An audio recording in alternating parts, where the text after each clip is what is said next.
Hello, Opening Pathways viewers. This is Tom Lenoble, and it's great to be with you again today. I'm so excited because I have Kimberly Haley-Coleman with me today. And Kimberly is the CEO and founder of Globalware. She's done many other things too, you're going to learn about. And we're going to have a great conversation. Kimberly, welcome to the show. Oh, Tom, thank you so much for having me. I'm really excited to be here. I've been waiting for this one. I'm so excited. So I want to know, I'd love for you to tell the viewers about Globalware, about you, but what I really want to know is what sparked your idea to start Globalware. Thank you for asking all that because I love talking about it. And really, it's about spreading joy.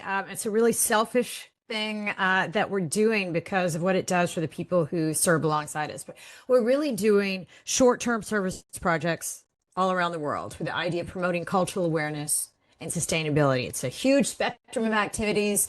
You might be installing concrete floors in the homes of single moms, or Adobe Lerena stoves in Peru, or assembling wheelchairs for landmine victims in Cambodia. But these are short, 1 week, small team projects that are offered throughout the year that are locally led and driven, but end up really impacting the volunteers who are serving alongside the local communities all at the same time. So that's what we're about.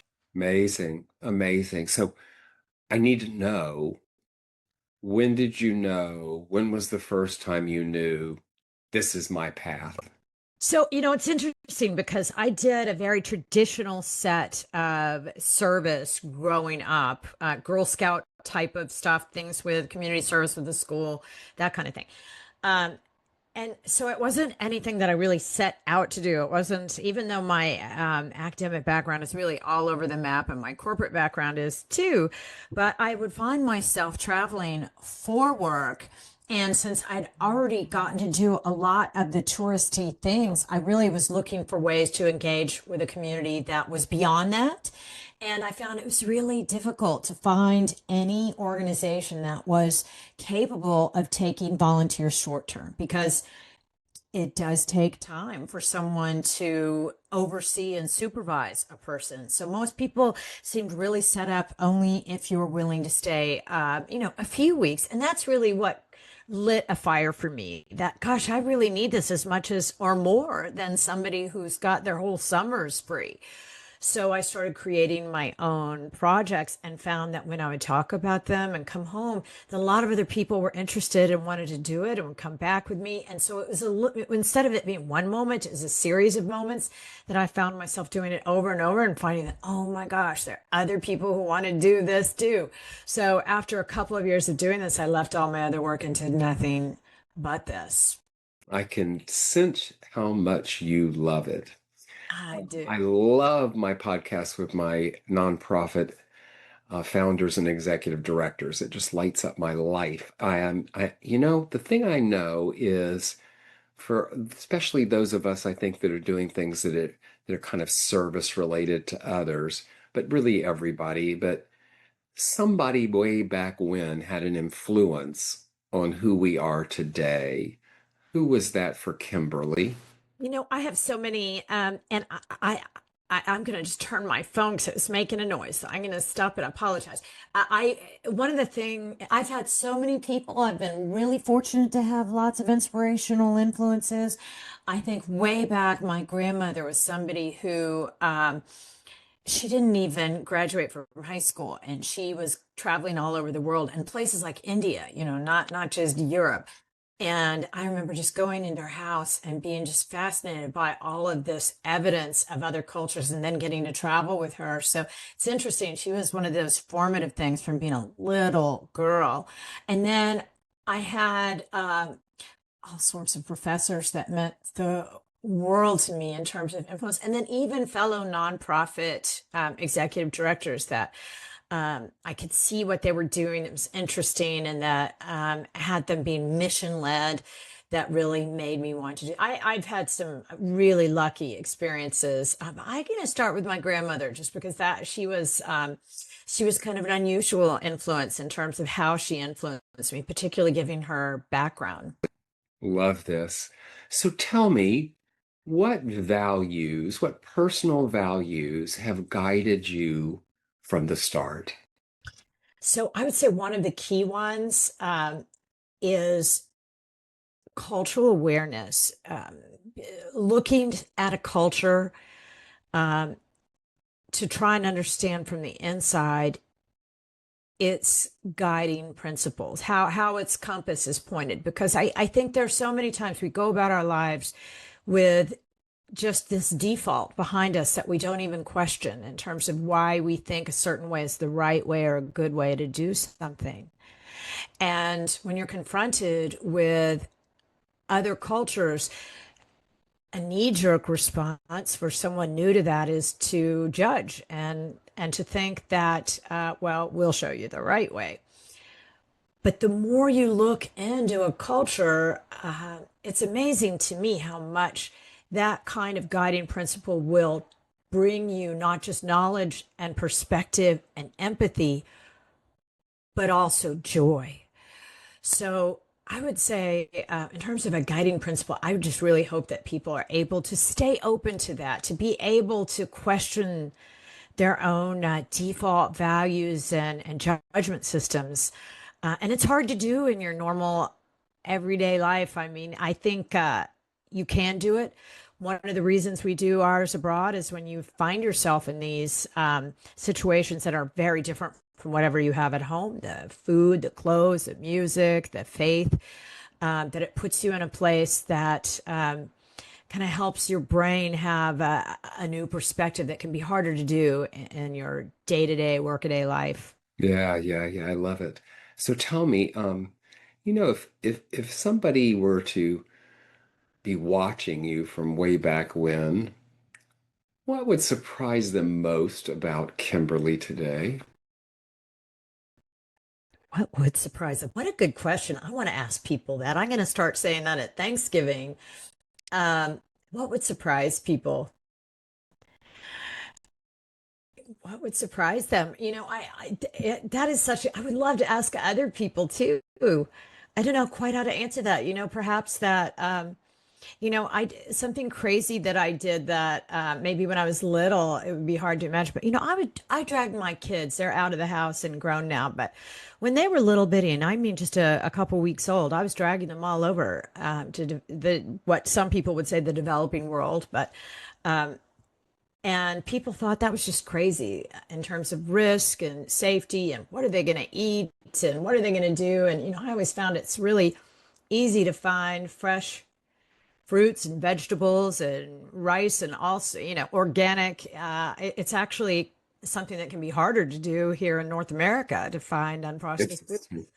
It's And similarly, how in so many other cultures, how child friendly they are in terms of not looking at children as a nuisance that needs to be quiet. And so being in a place like Thailand or Guatemala, our coordination staff is always so happy with to interact with children. And so I suppose when I was 16 or 17, people would have raised their eyebrows thinking, well, what is she doing bringing an infant to Zimbabwe? But I did it and it was great. And I know not everybody would do that, but maybe that would be a surprise for I got people. it. I got it. I love it. So tell me this. What risky decision did you make that paid off, and what gave you the courage to act on it? Well, certainly leaving behind my regular work to do this because you can't do this as something that's going to make you rich financially. So I had to make a decision that I was going to be relying more on my partner's income than mine. And that was really hard for me to do. And it may sound strange to say that was something that was for me when I look back at a decision made with courage, but it was a bit of faith because the idea of leaving behind the momentum within a career that what happens, what if I need to go back into it? Will I be able to? And so I did have some fear and hesitation, and it did take me a couple of years to do that, but I haven't looked back and I am so glad I did.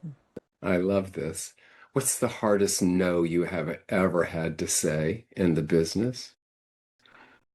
You know, when COVID hit, when the pandemic hit, and all but one of our program locations closed and the borders closed, and all of our groups and schools and families that were traveling, and in some cases where the country would open a border or we'd be allowed to go, but our local communities weren't comfortable. And for us, with a volunteer group saying, well, can we go? We promise we'll wear masks. We promise we'll keep it a distance, but the local communities not being comfortable with it. That was a really tough period of time, having to call people and say, I know that you're willing to be respectful, but our communities are in a different place. And so we're going to have to say no right now, and we'll have to postpone it. It was hard for us for a lot of Wow. reasons, but that Yes, was I really bet hard. it was. Oh, that old COVID, right? So tell me this. What impact is Kimberly most proud of? But I want to know personally, not professionally. Personally, what am I most proud of? Of course, seeing my kids, seeing what they're doing with their lives, and how they're engaging, and uh, what they're doing with their lives. And it's funny, so much of who they are has nothing to do with anything that their parents did. So it's funny in many ways to even think that there should be pride there. Um, in some ways, I just feel like, goodness, the fact that they've survived, and that they were somehow to get enough food despite all the stuff that we fill our kids' lives with, that they're still happy and engaged. But I have a couple of funny recent things that I'm proud of that are silly, but just keeping it real. I told myself a few years ago I wanted to have biceps. And so I set that aside as a goal, and I did it. And I've I told love myself it. I want to try and smile more when I'm working, even if there's no one around. So I've been working, so I'm proud that I've been able to do some of these strange little goals I've set for myself, because so often that it's those little small steps that actually are such a source of real joy. I love this. I was just talking with a client this morning, and I find when people use the words I need to versus I want to, it has totally different energy and totally different outcome on results that happen as a result. And I love that you did these things and you wanted to do them. Look at you. I can see you beaming because you were able to accomplish them. I love that. It's the best. So tell me, how do you balance being a leader with being a learner? Balancing being a leader and a learner. When I'm doing yoga in the mornings, I listen to podcasts half of the time. And the other half of the time, I try and be silent. And it's interesting. While I feel like I'm getting really great source of external information when I'm listening, I actually feel that when I'm silent and quiet, I'm getting idea generation at a much higher rate and inspiration level. And I also think it's giving space for the things I've listened to find a home in my brain. So I'm a real creature of habit and routine. I do the same cardio, weight, yoga routine every day. But I find that the learning by having these habits and routines, I'm not always sure which of the things that I'm listening to or reading. I'm in book clubs and read papers and, listen to talks and lectures and things like that. But it's interesting, all that external stuff, all that stimulation doesn't do much for me unless I've also got that negative space that isn't absolutely chock full, so that Yes. it'll find a home in my body somewhere. And so once I get that kind of learning and I've had that recreation time, I find it's easier to lead. And if for some reason I've had to skip some of that self care, I don't think I'm as good of a leader. I mean, Mm. more impatient and it's harder for me to hear. So um, for me, that habit and routine of self care has been the source of a lot, whether it's for learning or discipline or calm. I love this. You're sharing some wisdom here with us today. I get up really early. People ask me, why in the world do you get up so early? Because I like get up really early. But you're describing what I experienced during that time. It's very quiet. I'm very productive. I love to write during those times. And it just feels like there's no distractions and I just get in the flow. And these things that we do that we sometimes compromise when we get really busy. I know for me, every now and then I like to take walks in nature. And when I don't do it, I really notice the difference. But when I let work interrupt it, I don't like that I let it work interrupt it. I kind of am not the same person. I'm not as good. So I have to prioritize that and remind myself what that means to me. I love that you shared that today. So, have you ever had to say no to growth in the organization because it wasn't aligned? Oh, all the time. And one of the prime examples is program locations and organizations that will come to us and say, will you please send us volunteers?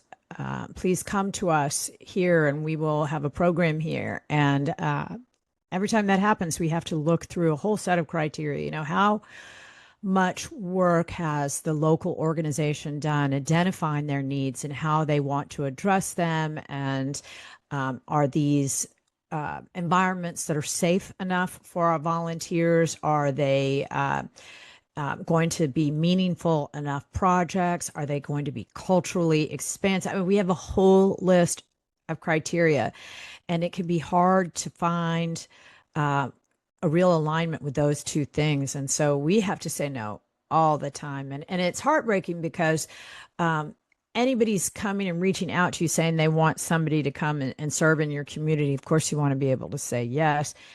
Because really it starts with that willingness. But we can't, there are plenty of places we can't go for safety reasons alone. I mean, we are not paramilitary. We don't have helicopters. We can't put people high on ladders and operating heavy equipment machinery or handling bodily fluids. There's so many things that we won't let our volunteers do since our volunteers are not um, coming with any special skills. They're not Interesting. speaking a local language. So we have to say no a lot. I mean, fortunately, we've got 26 countries where we've said yes, but there are a lot more countries out there that we've had to say no to.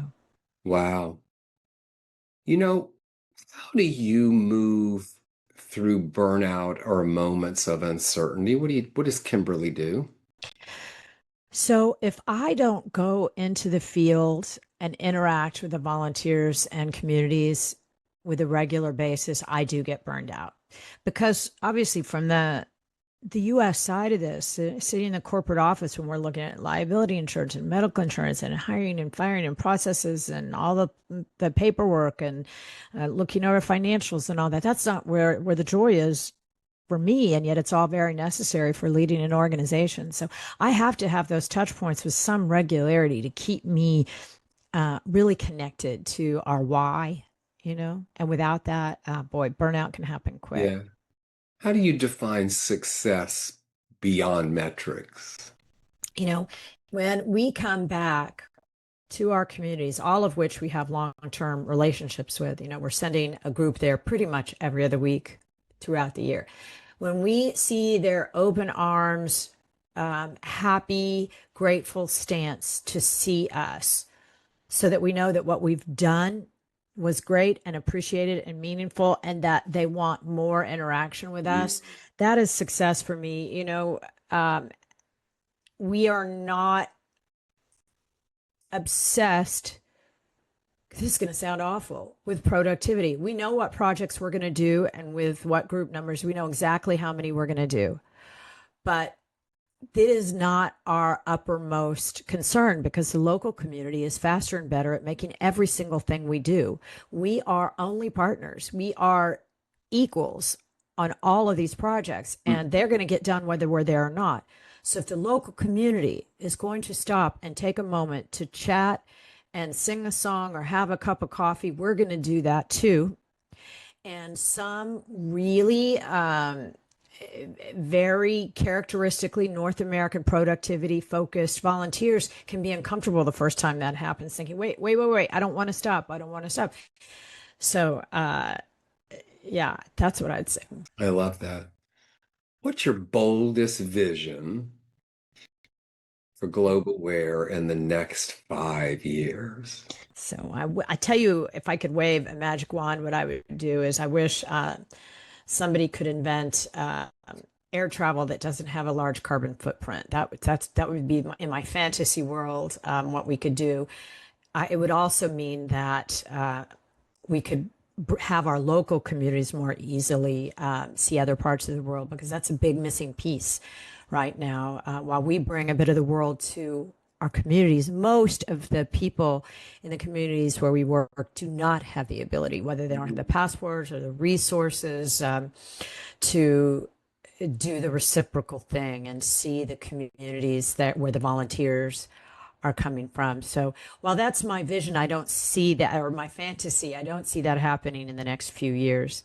What I would like to see are more and more communities that feel this is the kind of thing that would be impossible for them, either because they're picky eaters or they are afraid of other countries because of what we see on the news, or because they don't speak a foreign language, or they've never known anybody who's gone to, Cambodia or Zambia. I would love if we can reach more of those communities, because again, what it does for you selfishly, when Yeah. you get to have that experience and realize that you can actually make a difference with someone, for someone, you can do it at home too. Somehow doing it again outside of your home community hits a different way.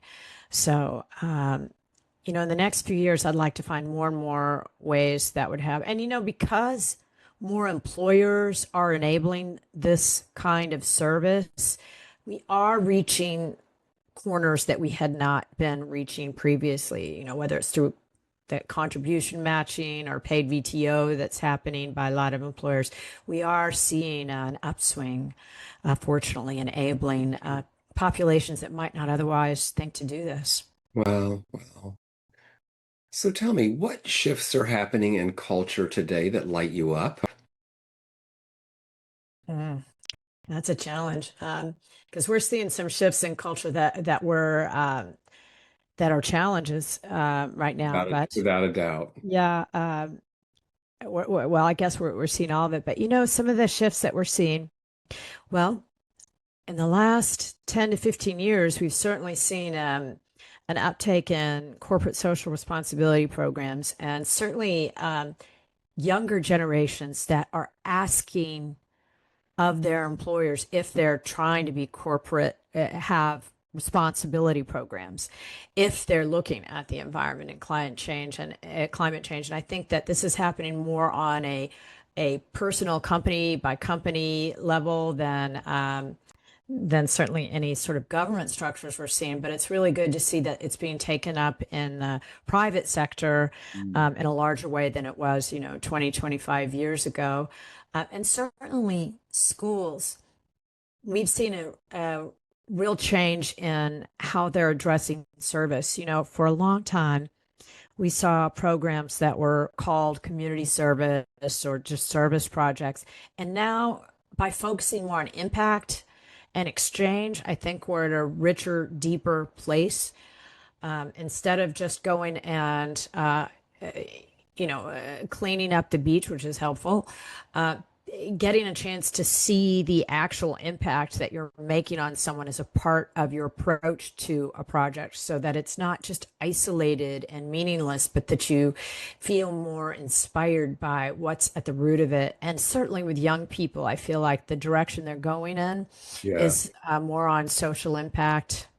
Yes, I agree with you. I get the pleasure of interacting with some Zoomers, Gen Z, and I'm impressed with them.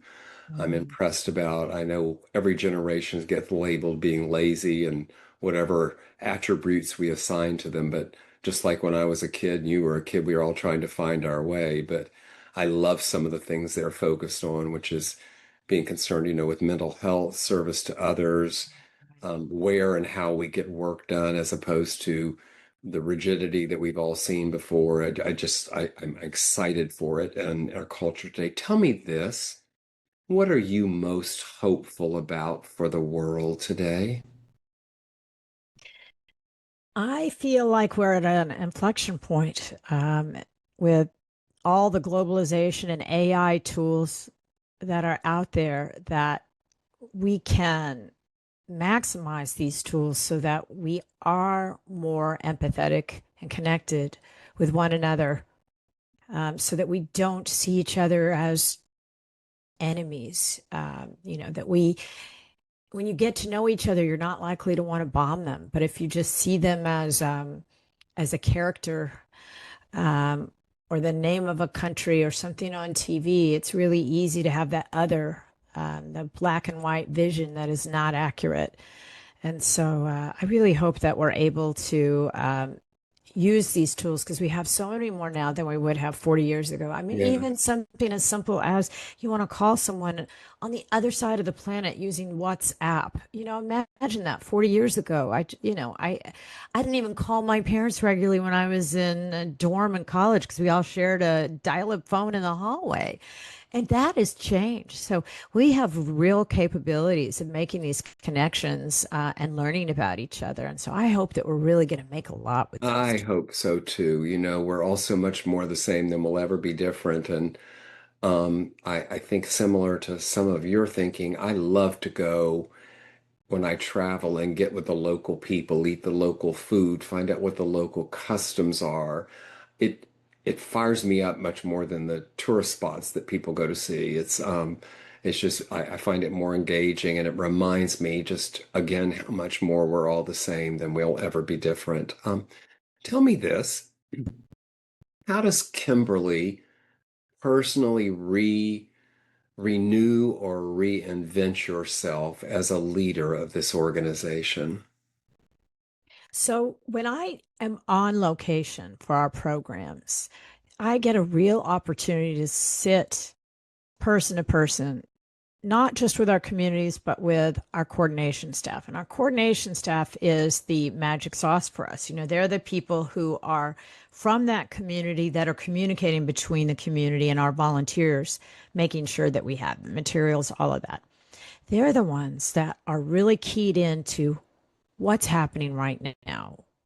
So, for example, when COVID happened, it was the conversations with the coordinators that let us know, are we going to be able to send volunteers, even if we're following all the federal laws, getting, tests before we arrive, tests when we come back? What does the community feel about that? Hmm. Who do we talk to? Who's going to coordinate that? So when I talk to our coordinators in country and the communities, I get this chance to rethink how we're doing things, see what's working, if there are things that aren't working, seeing that real change. Because just in the same way here, our younger generations are doing some things so much better than we do. The fact that it's okay to talk about emotions, that it's encouraged to talk about Yeah. emotions.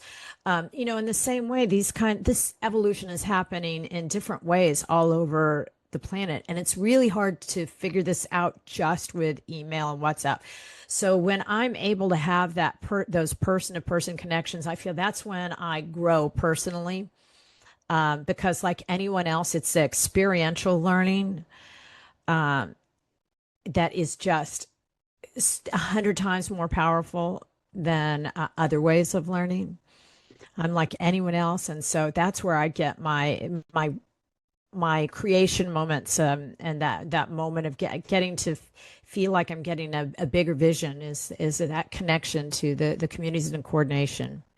You've already shared so much with us today to empower others, but those that might be thinking about starting a nonprofit or going on something they just feel like they have a calling to do, what's your words of wisdom for them?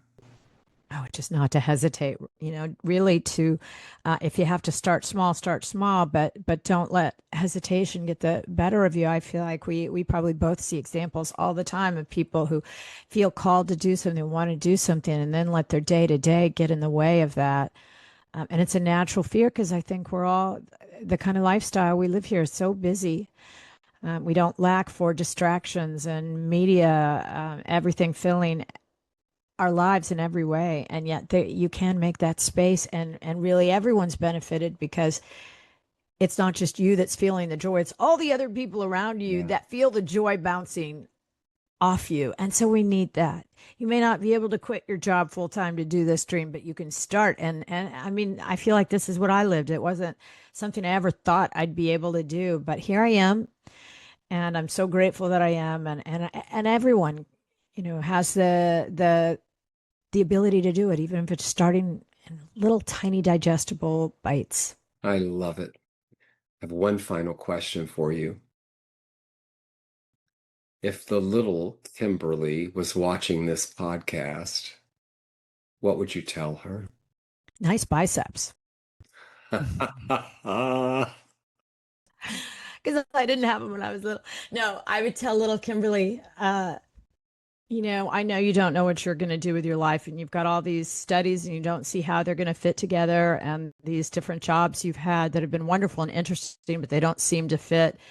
You'll find a way, and just keep staying on that path of what's interesting you, and you'll get there. And I didn't know that. I think I had a lot of fear in high school and college and after college, like, where am I headed? Is this making sense? What am I doing? And but it's going to be okay, and you'll find your way. That's what I'd tell her. Thank you. Thank you. These journeys we're on, right? Right. Kimberly Haley-Coleman from Global Wear. Thank you for being on Opening Pathways today. Please tell us again about Global Wear, how we can find you, because there might even be people watching this that want to write you a check. So tell us what we can do. So we are everywhere you look with that handle Globe Aware, not Global Aware, but Globe Aware. I mean, we've got, our podcast, YouTube channel, of course, our website, all the social media, all the things, Instagram, TikTok, Facebook, all of it. And I will say that we do put a lot of content there that we hope is just helpful to people looking to travel. It could be something as simple as, how do I fill out my tourist card going into Zimbabwe, or what do the toilets look like in northern Thailand? Things that, if people are just looking for that kind of information, we have lots of data out there. And of course, we love to chat with people who call and say, hey, I'm interested in doing this, but I'm afraid I don't know what I'm doing. Help me. We love talking to those people. So we're everywhere you look, in every direction. If you were just to Google Globe Aware, you'd be on that path. And we do want to hear from you. We I love absolutely this. do. Yes. Thank you, viewers, for watching today. Kimberly, thank you for being on Opening Pathways. Tom, thank you so much for having us on Opening Pathways. I just love what you do. I love the concept. It's spreading joy. So more of it, please. Thank you. And to my viewers, this is Tom Lenoble. I'll see you next time.